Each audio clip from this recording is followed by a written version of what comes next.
Okay, we're going to convene our public meeting to have a discussion on this ongoing process with wrecking yard ordinance. And I am just gonna start off by asking you to tell us what we're looking at and where we are in the process. Yeah, so we started off a little while ago. Rome can probably help me out with a better timeline. Probably about a year or so ago. Well, More maybe than not. that, but At least redone that a this- year ago.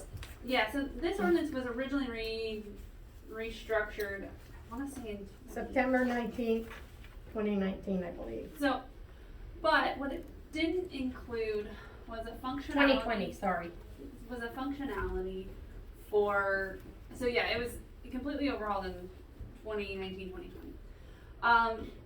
It allowed for the commissioners to have a little oversight on wrecking yards, because generally people engaging in or operating a wrecking yard, it isn't the nicest place to live and be around. But there's a functionality to them, of course. So this wrecking yard ordinance was created, which put the commissioners in a spot where they could then keep track of where the wrecking yards were, that they were maintaining certain regulations, things like that. One of those was creating a licensing process.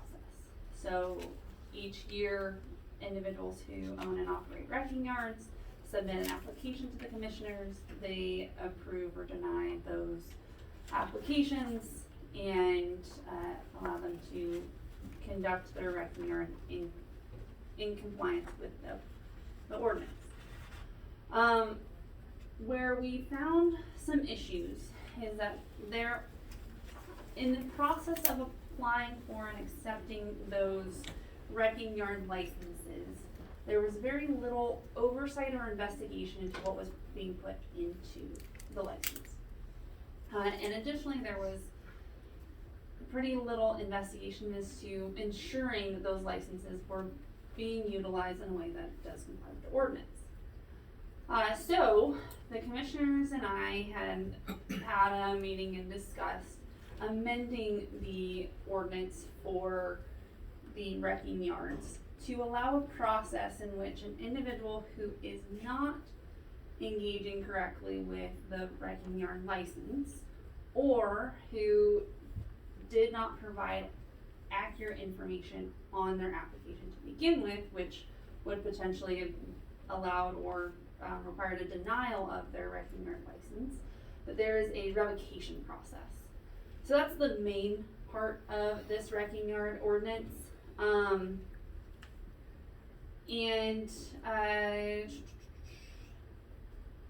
we didn't have this ordinance prior to it being created. I believe that there was one. Yes. It was pretty minimal. Okay. Ben overhauled the wrecking yard ordinance. And then let me make sure, because I found it in there, but maybe this is not the one that I was looking at. The original one was from 1976. Yeah. Untitled Chapter. Okay. With other licenses. And actually, I might have. Okay. Let me find the. So the one that I think I provided to you was when it was overhauled by Ben. So this one is much more invasive, or the changes that have already been implemented. So I think that those changes in the ordinance itself have already been implemented. The ones that I have included. Oh, I'm not on the internet. That's why this one. Oh, we have this issue. This is the same issue that I have every time. And so the one that I had altered or changed, just simply, well, I think that we included a different standard for the number of tires. That there was a process for revoking and then an appeal process for a revocation of a license. I know that Dan had some questions about the ordinance itself, but this is really just a discussion about getting that process started. If it's still a revision that you guys would like to see, I had structured the revocation process very similar to an individual who does not receive a conditional use permit, or their conditional use permit has been revoked. And then it does put some investigative requirements on planning and zoning for things like checking into individuals that own parcels adjacent to the property. This came up somewhat, and Robin can attest to this, because we have an individual who had filled out an application. It was very bare bones. The person that owns the property and the person that runs the wrecking yard are very different people. And the person that was placed on the licensing application was an individual who lives in a nursing home, has no ability to even ensure that there's compliance with the licensing. Additionally, they included people on the adjacent property owners, but not all of the adjacent property owners. So, for example, Robin Hack was left off of that list. And it also doesn't allow for individuals to kind of come in and voice their concerns about a license being given to that wrecking yard. So, and that was a main problem with one of the with the one specifically. So this ordinance is one I believe that's already been enacted. And I swear I sent it at least to you guys, maybe Tracy, I don't know if you were in the email chain where I said the commissioners had made the decision to alter the ordinance, tasked me with making those changes and presenting it to the commissioners for adoption. But then it just kind of stalled.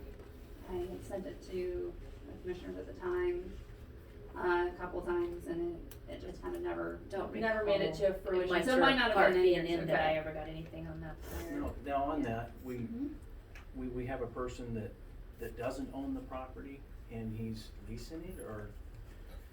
So, from my understanding is that the person that operates the wrecking yard is a family member of the individual they put on the license. The individual on the license is the property owner, but not the individual that lives there and operates the wrecking yard. Can we make it a requirement that they have to be the owner of the property in order to have a junkyard, instead of have somebody come lease it, you know? I think that might limit someone's ability to utilize their own property in a way that isn't functional. I mean, that kind of limits like what you can and cannot lease your property for. Okay. So I think we kind of run into some issues there. Trying to prevent someone else putting it in someone else's name and they're operating it not named on the. Yeah, I think that you can. Yeah. I think you can frame it so that the individual who is applying for the license identifies who the property owner is and who the wrecking yard operator is. So I think that we can indicate that there's two people that need to be listed on there. If it's the same person, fine. Okay. But if not, then at least that's Who do identified. we hold accountable to make sure they're going by the guidelines and doing what they're supposed to do? Absolutely. So, aside from those changes, is there anything else that the commissioners would want to include in it? Because of course we're changing an ordinance, might as well get in all the things you want. But is there anything else that you would like to see me tasked with? Because I did this once 30 years ago when we had a very weak law, I'm actually gonna wanna advocate for a little bit more teeth. Okay. I see the opportunity to be heard. I like that we can hear from all the neighbors, but when I see grounds for refusal, I think I'd like to explore expanding some of those, because we can hear the neighbors, but there's no real reasons listed that if the neighbors can demonstrate it's devaluing their property or anything. I mean, we haven't really provided ourselves, we haven't mentioned zoning as a ground for refusal. So I think you've got an excellent start. I think I'd like to explore the legality of making commercial facilities bond. So what happens to a commercial facility if it goes bankrupt and just shuts down and leaves it for the county to clean it up? I'm concerned about the cost to the taxpayers of, I'm less concerned about what you call in here the personal facilities, that person who has 3 or 4 cars in their yard. But I am concerned about a major wrecking yard who decides to move their business somewhere else and leaves all their junk behind, the stuff they can't even sell. And now we're looking at hundreds of tires or cars, so. And I think that functionality can come somewhat in our blight statute or our nuisances.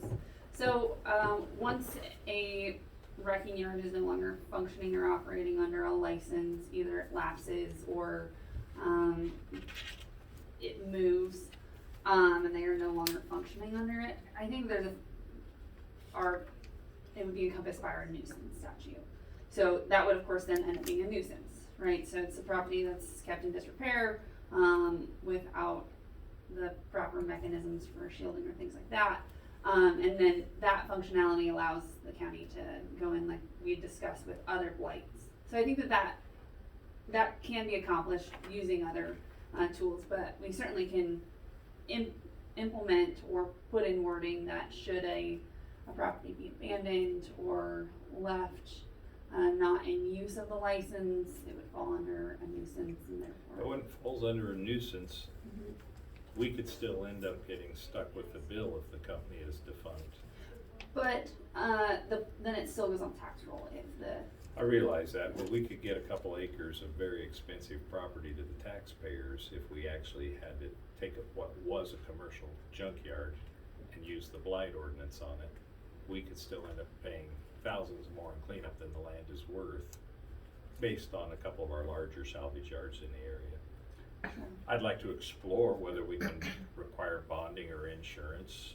It's my understanding from reading that some counties and entities do require that. I'm gonna have to rely on you for whether it's legal or not. I'd like to explore expanding the grounds for refusal and making sure we've included zoning and things like that.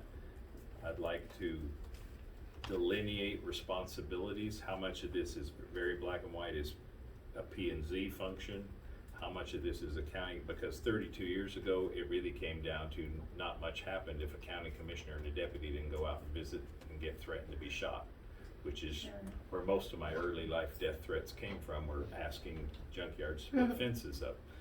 And so I'd like to maybe make it real black and white on who's doing what, because I would like to see us start enforcing some of this, and I'm concerned that I think you've done a great distance over where we were, but I'm looking at what other counties and other states require.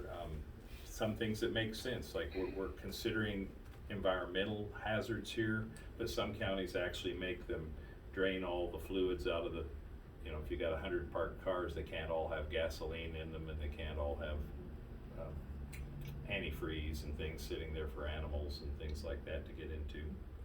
So Is there a limit to how much they can pile up as unusable some parts? Are they counties. required to? Some counties require you can't stack it over 8 feet high. Some counties require 8 foot of fencing instead of 6. Is there any standards that the DEQ puts forth, or do they have to sign off on this as well? So they do have certain standards for areas that are close to streams or things like that.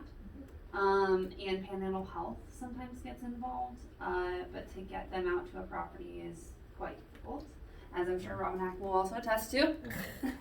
Well, Okay, DEQ said they would come up here. Could And it be help. part of the process that?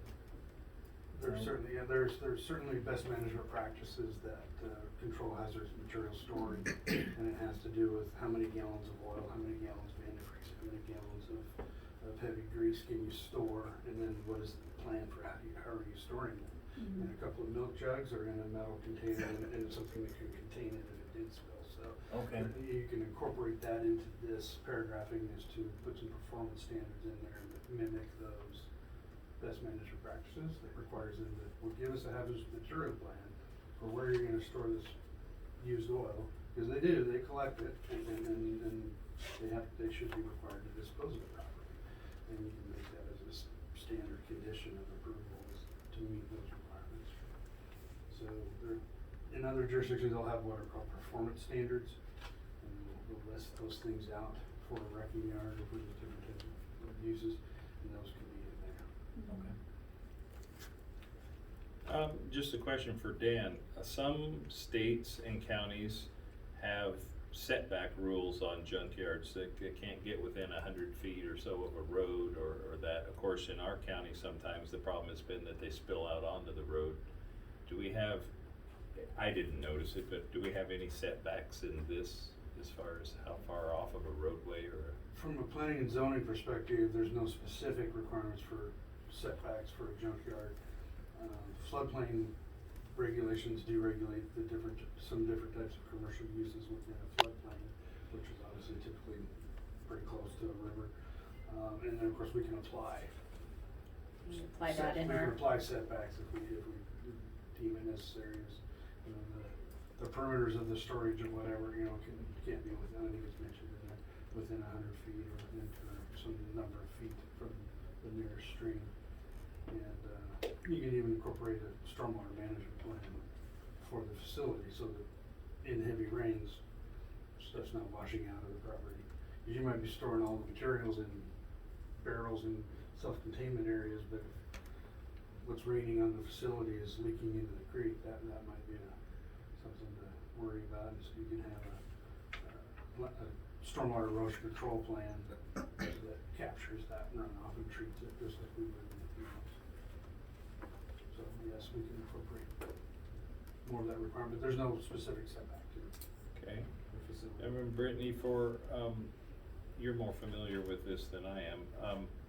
A personal motor vehicle wrecking facility. So that's the guy down the street from me that has more than 4 cars, 4 or more, that they'll operate that don't have licenses, etc. So that could be a large portion of our county.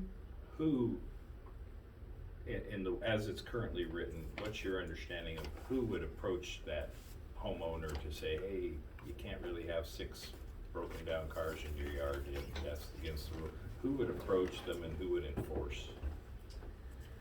So I think it kind of falls under what we normally see for code violations. Usually it comes to us as a complaint from the community, or if, you know, P&Z's out driving around, they're doing some other checks, or our building inspector does some other checks and it's like, hey, I've noticed this. So those are usually how they're brought in. Wrecking yards specifically or code violations, I think that it might take a little more than we have the ability or the resources to do to go look at and investigate all code violations. That's usually the response is a complaint usually comes into our office or to planning, zoning, and commissioners, submitted to a facility in the county and investigated by the appropriate agencies. Which would be, as written currently, who?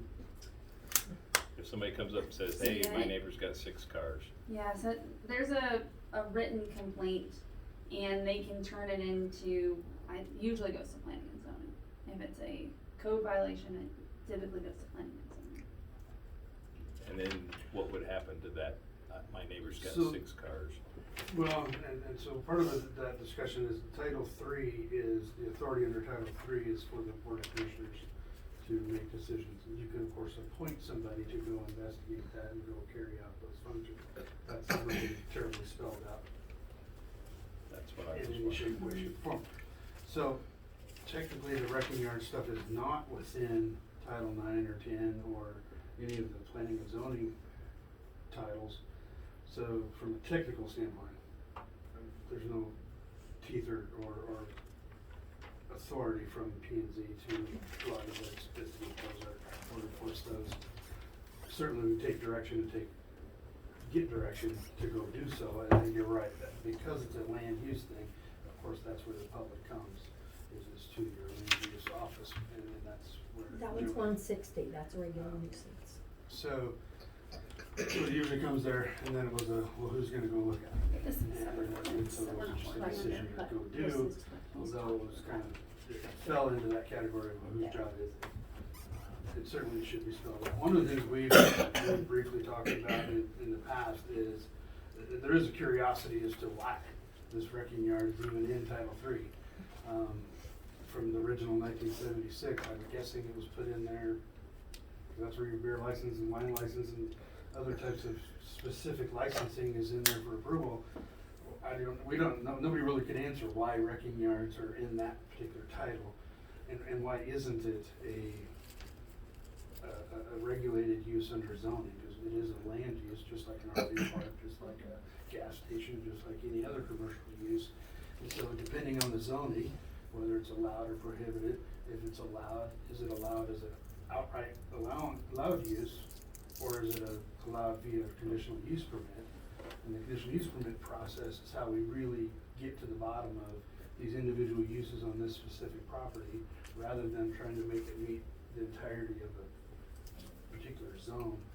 So I don't know that we're in the position right now to look at moving it from one to the other, but certainly I Yeah. think that might be a consideration, because I think it Sure. would answer a lot of those questions about, well, when does it apply, when does it not apply, who would enforce it if it is a violation, and how do you Full process. how do you regulate it? It is, And but it's you move it also, into- and I think we run into this, and we discussed this with the nuisance ordinance, is that because, as you can see in the very last section, there are criminal penalties involved. We have to be mindful of sending county employees to go investigate something that can potentially be a crime.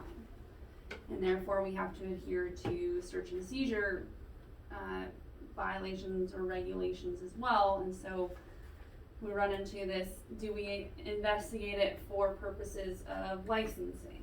Or do we investigate it for purposes of code violations where we're going to file a criminal complaint? If that's the case, then we probably need to send the sheriff out, because they are trained officers who understand the search and seizure requirements, have the ability to talk to people and investigate a crime.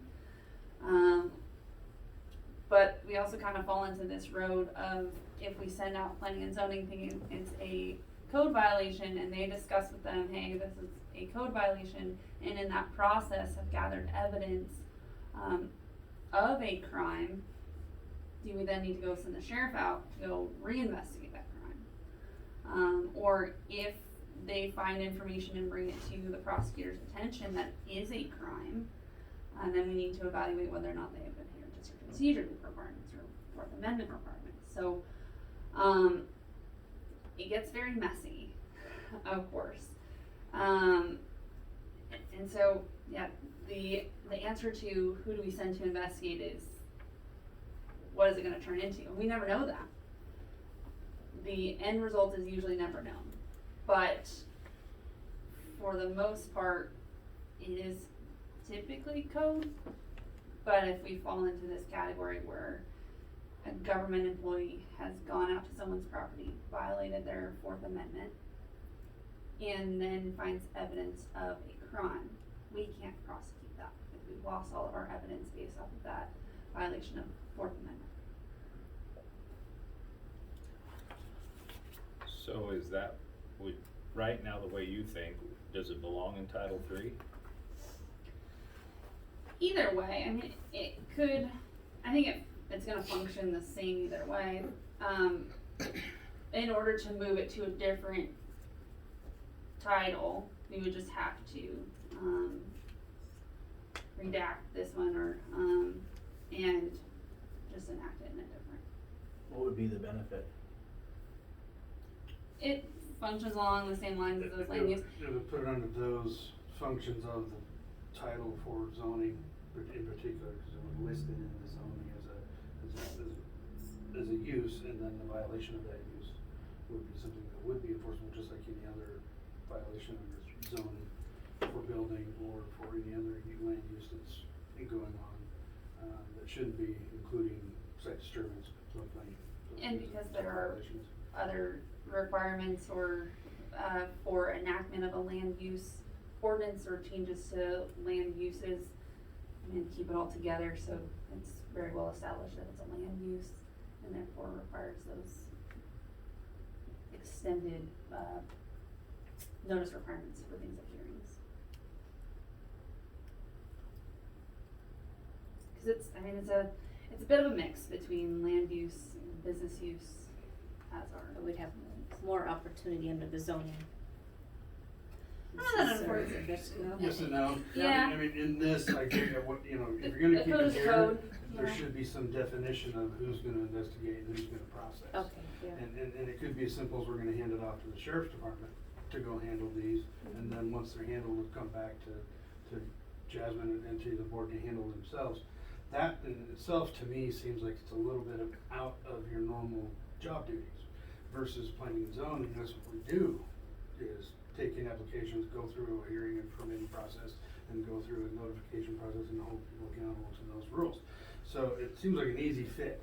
It could be done here, it wouldn't be, it's been there forever, and there's not that many of them per year, so it's not like it's a huge workload to handle them that way. Certainly you can make direction to planning and zoning to help and facilitate that, and we've always done that in the past as far as the noticing and hearing procedures and those kinds of things. So it's not my job, man, but it's a way to, And there where's the is authority lie? But you're yeah, 100% right in it was difficult for me to go out and investigate something that wasn't under my authority because of those reasons. I can tell you anything I think, but I gotta know. And we could potentially look at the option to shift the licensing process to planning and zoning if it's a functionality you think would fall under planning and zoning, so. That is where some counties put it, I noticed. So that's what made me ask the Yeah, I question. mean, they have the ability to kind of look or investigate things on the front end, so not necessarily investigating for a crime, but investigating things like who the surrounding or adjacent property owners are, who's actually at the wrecking yard, or so those types of investigative processes for the licensing, and that's certainly fine. We can move in that direction if the commissioners would prefer that, or leave it with you guys to approve or deny those licenses.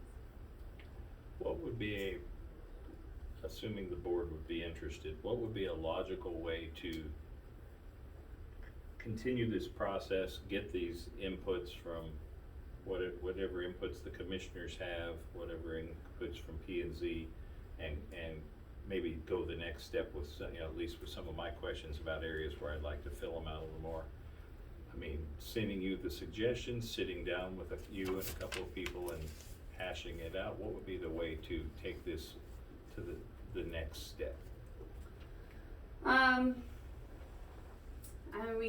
I can certainly take some items, make some changes, and we can put this on another agenda date. I think that of course, if we're going to be changing an ordinance, obviously needs to be done in open session so that we can make decisions on or discuss what would ultimately be a final decision for amendment of a code.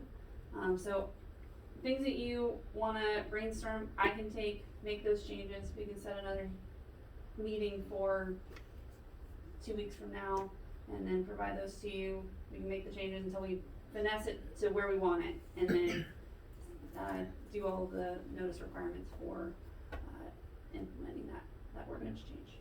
And I don't wanna discourage you, I really appreciate how far you've gone.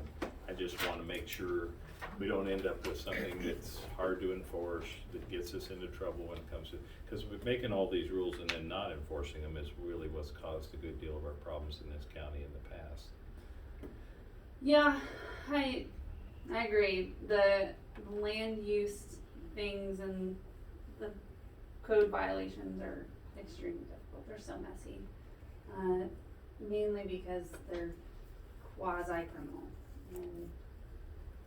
And we're telling people what they can and can't do on their property, and that's a touchy subject. It really is. The fact that especially in it this does county. impact your neighbors is a reality, and it does impact the people downstream, and it does impact, I mean, so we're balancing my personal use of my land with my neighbors' rights and their privileges, and Yeah, but doing it in a way that, you know, holds people accountable for the things that they do with their land that affects others, so, yeah, Mhm. I agree. So, I look into the bonding, potentially looking at putting into the zoning code. I'm gonna, if it's all right, if the board is okay with tabling this for right now, I'd like to send you some suggestions from my other reading of things for you to tell me, yes, we can, or no, we can, Absolutely. that we could put into a draft. I'd like to pick Dan's brain a little further on that, but I would really like to get it right this time. This was such a frustration the last time I was in this office that it wasn't black and white enough for everyone to even know if they were in violation, and it certainly wasn't clear about what to do about it afterwards, which encourages people to ignore the rules, so. Absolutely, yeah. I will take your suggestions and implement them into the code, and we'll just keep doing it till we get it right. Do you have any further comment before we go to see what else? I have a handful of notes that I made for the group, but most of them are grammatical, functional, just some of them are just clarity questions, and then other ways to offer clarity on things. So it's certainly something that Brittany and I can go through those in particular and potentially make some adjustments. But if some of them are just clarity's sake, and I just need to know where things were derived from. And once we know that, we can move forward. But I think we can definitely address many of the questions we just talked about and some of them. So I'm very specific. The big thing I had was whether or not we should pursue the avenue of looking at the appropriateness of placing it into the zoning ordinance rather than the title. Well, I'd like to have further discussion about that, because And it may be a wash, it may be as long as it's covered somewhere, and then it gets investigated and it gets done, and we don't need to make more work than necessary, but we also, if we're gonna do the work, might as well make it stick and make it worthwhile, so. Yeah.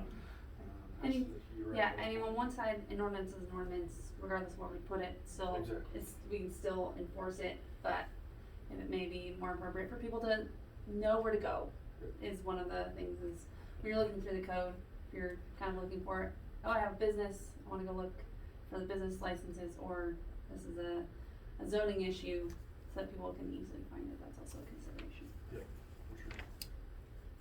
other comments from commissioners or questions? Maybe- No? Nope. Okay, I would entertain a motion that we not take any action at this time, that we table this for a couple of weeks while we, provide more input to Britney to try and fill in the holes. It's all gonna come back to the board for final approval and input, but entertain a motion, we table for a couple of weeks while we have time to work on this. So moved. I'll second that. Okay, all in favor? Aye. Aye. Aye. Motion carries to table for a couple of weeks, couple meaning at least 2, so we have time to work on this. I'm gonna open this to public comment, and reminder that we have the 2-minute rule, and just see what other feedback we have. Matt, We'll let Robin go. you're gonna let Robin go? Yes. Okay, Robin? Okay, when you're writing it up, because I won't be involved in it, but one thing I think that they should have to, when they put their application in, that it has to be in by a certain date. You have almost everybody that's done it probably by December, but then you have some people that push it till February, March sometimes. And that when they put that application in, that they have to have some kind of proof of insurance of doing stuff that might cause a problem. I mean, we've had a lot of fires up at ours by us. We are now supposed to call anytime there's even smoke coming out, because they're burning they're burning to get the copper and stuff. So we, like, a couple weeks ago, they had like 4 calls, and they were up there, or they actually seen it themselves. But mainly have insurance and have to show that proof. And then, if it's a wrecking yard or a junkyard, and that when they do, like if once a year or a couple times a year, that the police or whoever you're gonna decide is that they can walk in and say, hey, this is not really a wrecking yard, this is a dump, this is just garbage. When they crushed the cars last time, all they did is take up on the big lift and shake out all the gas all over the ground. And we need to have, you know, some kind of barrels, some kind of history that they have to keep. That way they're accountable for what it is and where they can take it. And mainly tires. There's thousands of tires at, I'm talking the only junkyard I know, that if they catch on fire, it doesn't have to be my home, because the other day, the wind was going right downtown, and all that smoke. And if tires catch on, it gets in your house, it basically ruins everything in there. You cannot clean it up. And I know that DEQ called you guys and said that if you got it together, that they actually would come up here and help dispose of the tires. I'd have to look at my notes, I didn't bring any of that. But they called me back and Nat Beater, or something like that. He's the one that called me, and he's down in Boise, because I actually drove down there 2 years ago, talked to them. And then, if it's a wrecking facility, should people be able to live in the summer in tents and in trailers, or camp trailers, with no sewer water, but live in there, in that whole back area? Is that gonna be legal as far as the, you know, yes, there is people that work there and need it. And with your blight, I gotta give you like a 20-second. you got, I know it's real close, I'm watching. Your blight, when you do a blight, you don't do the blight, they clean it up that day, and less than 3 days later, it's all back out there. Because you're not, they know you're not coming back, Bonnie. I'm done. Appreciate your patience. I was hurrying. That was good. Yes, I agree with you 100%, Dave. We don't want to send this into nuisance, because it's gonna cost the taxpayers money. They need insurance or bonding. And, the other thing, I didn't know this until we were talking about the cars being towed on the streets last week or 2 weeks ago. The sheriff's office actually used to go out and go through the junkyards to check for compliance. I don't know, Dan, were you involved back then? Not that I've been ever involved, not with that. So, For my time, I guess. Ollie says it hasn't been done for a few years, and they have no guidance to go by. And they need the guidance on what to look for and everything else. I think if you got them in, when they go out and inspect it, you get them in line, I think it might last for a while, you know, so the complaints wouldn't happen. But you got, like I said, you got the sheriff's office, one avenue, and you got Dan to check the names on whose property it is. So you got a mechanism to do this with, for inspection. Now, the olden past commissioners would just drive by and take a look, and if the gate was closed, it looked good to them. And I don't know if you read in this, in the old ordinance, they actually changed it, so now you can have a four-car junkyard. You just have to put in for a license for it. And that just started this last time it was written. So, thank you. Thank you. All right, we've had our public comment, and we thank you. Thank you, Dan, for your input. Any other comments from the board, responses? All right, I'm going to adjourn this meeting while somebody's hand still works.